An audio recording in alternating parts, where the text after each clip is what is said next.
ഇന്ന് ഉഷ്ട്രാസനയാണ് ചെയ്യാൻ പോകുന്നത്. അത് വജ്രാസനയിൽ നിന്നിട്ടാണ് ചെയ്യാം.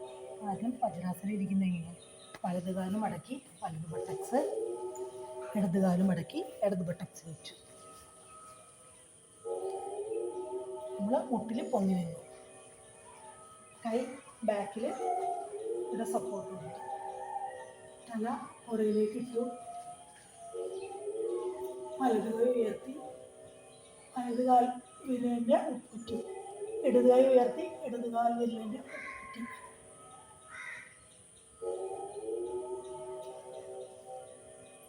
ഇതാണ് ഉഷ്ട്രാസന.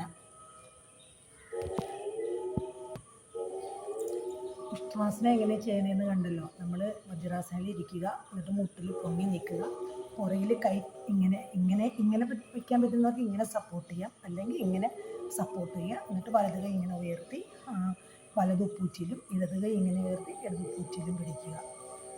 നോർമൽ ബ്രീത്തിങ് ചെയ്യാൻ നമുക്ക് തിരിച്ച് അതേപോലെ തന്നെ വരിക. പിന്നെ ഇത് കൊണ്ടുള്ള ഗുണം എന്താണെന്ന് വെച്ച് കഴിഞ്ഞാൽ നമ്മുടെ സ്പൈനിന് നല്ല ബലം കിട്ടും. പിന്നെ ഹെഡ് റീജിയനിലേക്കുള്ള ബ്ലഡ് സർക്കുലേഷൻ കൂടും. പക്ഷേ എല്ലാവർക്കും ഇത് ചെയ്യാൻ പാടില്ല. വയറിനോ ചെസ്റ്റിനോ ഓപ്പറേഷൻ കഴിഞ്ഞവർ, ഹെർണിയയുടെ പ്രോബ്ലം ഉള്ളവർ, പിന്നെ ബാക്ക് പെയിൻ ഉള്ളവർ, ഹൈ ബി പി ഉള്ളവർ, ഇത്ര ആളുകൾക്ക് ഈ പറഞ്ഞ ആസനം ചെയ്യാൻ പാടില്ല, യോഗാസനം. അതിൻ്റെ പേരെന്തെന്നാണ് ഞാൻ പറഞ്ഞത്, ഉഷ്ട്രാസന. അപ്പോൾ അത് നല്ല ബോഡി കുറച്ച് ഫ്ലെക്സിബിൾ ആയിട്ടുള്ളവർക്ക്, അതേപോലെ ആരോഗ്യത്തിന് വേറെ പ്രശ്നമില്ലാത്തവർക്ക്, ഞാനിപ്പോൾ ഈ പറഞ്ഞ പോലെയുള്ള പ്രശ്നങ്ങളൊന്നും ഇല്ലാത്തവർക്കും ചെയ്യാവുന്ന ഒരു യോഗാസനമാണ്. വജ്രാസനയിൽ ഇരുന്ന് ആദ്യം വജ്രാസനയിൽ ഇരിക്കണം, അത് ചെയ്യാൻ പറ്റും. വജ്രാസനയിൽ ഇരിക്കാൻ പറ്റാത്തവർക്ക് ഈ ഉഷ്ട്രാസന ചെയ്യാൻ പറ്റില്ല. പിന്നെ ഉപ്പൂറ്റി വരെയും കാലെത്തിക്കാൻ പറ്റാത്തവർക്ക് അർദ്ധ ഉഷ്ട്രാസന ചെയ്യാം. അതെങ്ങനെയാണെന്ന് വെച്ച് കഴിഞ്ഞിട്ടുണ്ടെങ്കിൽ, കൈ എത്തിക്കേണ്ട, ഇതുപോലെ നമ്മൾ വജ്രാസനയിലേക്ക് ഇരിക്കുക, പൊങ്ങുക, കൈ ഇവിടെ കൊടുക്കുക, ഇങ്ങനെ വന്നിട്ട് അവർക്ക് എത്ര തൂക്കിയിടാനേ പറ്റുള്ളൂ ഉണ്ടോ. പിന്നെ കഴുത്ത് തൂക്കി ഇങ്ങനെ നിൽക്കുക.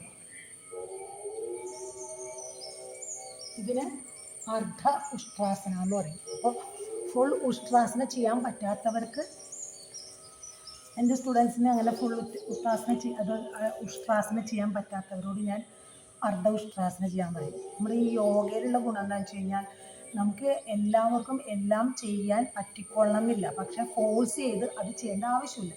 നമ്മളുടെ ശരീരത്തിൻ്റെയും നമ്മുടെ ഹെൽത്തിൻ്റെയും നമ്മുടെ ബോഡിയുടെയും ആ ഒരു കപ്പാസിറ്റിക്ക് അനുസരിച്ചിട്ടുള്ള രീതിയിൽ ഏത് ആസനങ്ങളും ചെയ്താൽ മതി. തീർച്ചയായിട്ടും അതിന് ഗുണം കിട്ടും. ഫുള്ളായിട്ട് നമുക്ക് ചെയ്യാൻ പറ്റില്ലെങ്കിൽ നമ്മൾ എന്താണോ ചെയ്യുന്നത് അതിനുള്ള ഗുണം തീർച്ചയായിട്ടും നമ്മുടെ ശരീരത്തിനും മനസ്സിനൊക്കെ കിട്ടും. അതാണ് ഈ യോഗയുടെ ഒരു ഗുണം. മറ്റുള്ള നമ്മൾ വേറെ എക്സർസൈസ് എന്നൊക്കെ പറഞ്ഞു കഴിഞ്ഞാൽ എല്ലാവരും അതേപോലെ ചെയ്യണം. നല്ല സ്പീഡിലൊക്കെ, ഇപ്പോൾ എക്സാമ്പിൾ സുംബ ഡാൻസ് ആണെങ്കിൽ തന്നെ നല്ല സ്പീഡിൽ എല്ലാവരും ഒരേ സ്പീഡിലൊക്കെ ചെയ്യുമ്പോൾ നമ്മൾ വല്ലാതെ കിതയ്ക്കും. പക്ഷെ യോഗയിൽ എന്താ ഗുണം, യോഗയിൽ നമ്മൾ ശരീരത്തിന് വേണ്ട നമ്മുടെ ശരീരത്തിലെ എല്ലാ ഭാഗങ്ങൾക്കും വേണ്ട ആ ഒരു മൂവ്മെൻറ്റ് കിട്ടുന്നുമുണ്ട്. പക്ഷേ അത് നമ്മളറിയാതെ നമുക്ക് കിട്ടും. ഫോഴ്സ്ഫുള്ളി അല്ലെങ്കിൽ ശ്വാസം മുട്ടി അല്ലെങ്കിൽ നമ്മൾ കഷ്ടപ്പെട്ടൊന്നും ചെയ്യണ്ട, നമ്മൾ പോലും അറിയാതെ നമ്മുടെ എല്ലാ ശരീരഭാഗങ്ങൾക്കും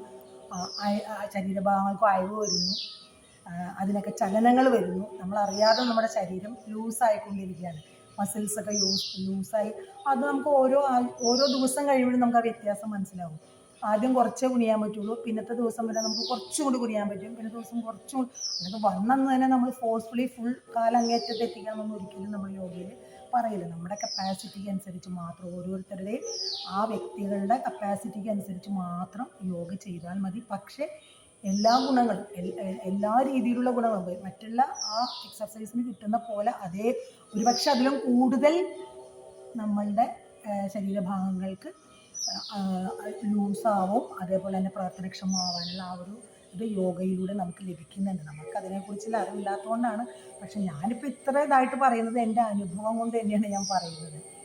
എനിക്കും എൻ്റെ ഹസ്ബൻഡിനും നല്ല അനുഭവം കിട്ടിയിട്ടുണ്ട്. അതുകൊണ്ടാണ് ഞാൻ ഇത്ര സ്റ്റേണായിട്ട് പറയുന്നത്. യോഗയിലൂടെ ഒരുപാട് വ്യത്യാസങ്ങൾ. ഹസ്ബൻഡിന് ഈ ശ്വാസം മുട്ടുണ്ടായിരുന്നു, ആ ഇൻഹേലറൊക്കെ വലിച്ചുകൊണ്ടിരുന്ന ആളാണ്. പക്ഷേ ഇപ്പോൾ ഇൻഹേലർ ഉപയോഗിച്ചിട്ട് നാളുകളായി. ആ പ്രാണായാമമൊക്കെ ചെയ്യുന്നതിലൂടെ നമ്മൾ അതിൻ്റെ ചെറിയ ചെറിയ ബുദ്ധിമുട്ടുകളൊക്കെ മാറിക്കിട്ടും. അതുപോലെ തന്നെ ഒരു യൂറിൻ കൺട്രോൾ ചെയ്യാൻ പറ്റാത്തൊരവസ്ഥ ഉണ്ടായിരുന്നു. അറിയാതെ യൂറിൻ പോയിക്കൊണ്ടിരുന്ന ഒരവസ്ഥ അദ്ദേഹത്തിനുണ്ടായിരുന്നു.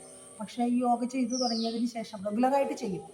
ഇപ്പോൾ ആ വക പ്രോബ്ലംസ് ഒന്നുമില്ല. അതുപോലെ എനിക്കും ഇതിന് പ്രശ്നമുണ്ടായ ഡിസ്ക് കംപ്ലൈൻ്റാണ്, കുനിയാൻ വയ്യ, എപ്പോഴും മസിൽ പിടിക്കുമായിരുന്നു എനിക്ക്. പക്ഷേ യോഗ റെഗുലറായിട്ട് ചെയ്യാൻ തുടങ്ങിയതിന് ശേഷം എനിക്കിപ്പോൾ വേറെ പ്രത്യേകിച്ച് ഈശ്വരാനുഗ്രഹം കൊണ്ട് അങ്ങനെ അങ്ങോട്ട് പോകുന്നു, വേറെ പ്രശ്നങ്ങളൊന്നുമില്ല. അപ്പോൾ ആ ഗുണം ഞാൻ മനസ്സിലാക്കിയത് കൊണ്ടാണ് ഇത്ര ഇതായിട്ട് പറയുന്നത്. അപ്പോൾ അത്രയും എനിക്ക് പോലും വിശ്വസിക്കാൻ പറ്റുന്നില്ല ഞാൻ ഈ ഉഷ്ട്രാസനം ചെയ്തു എന്നുള്ളത്. അപ്പോൾ യോഗയിലൂടെ എന്തായാലും ഞാൻ ഒരു 6 മാസമായിട്ടുള്ളൂ ഈ യോഗ എന്നുള്ള പരിപാടി പഠിക്കാൻ ചേർന്നതും അത് ചെയ്യാൻ തുടങ്ങി. പക്ഷെ അന്ന് മുതൽ റെഗുലറായിട്ട് അത് ചെയ്യുന്നുണ്ട്. എന്തായാലും നമ്മൾ റെഗുലറായിട്ട് ചെയ്താൽ നമുക്കതിനുള്ള ഗുണം കിട്ടിയിരിക്കും. നാളെ വേറെ എന്തെങ്കിലും ആയിട്ട് വരാം. ഓക്കെ, ടാറ്റാ.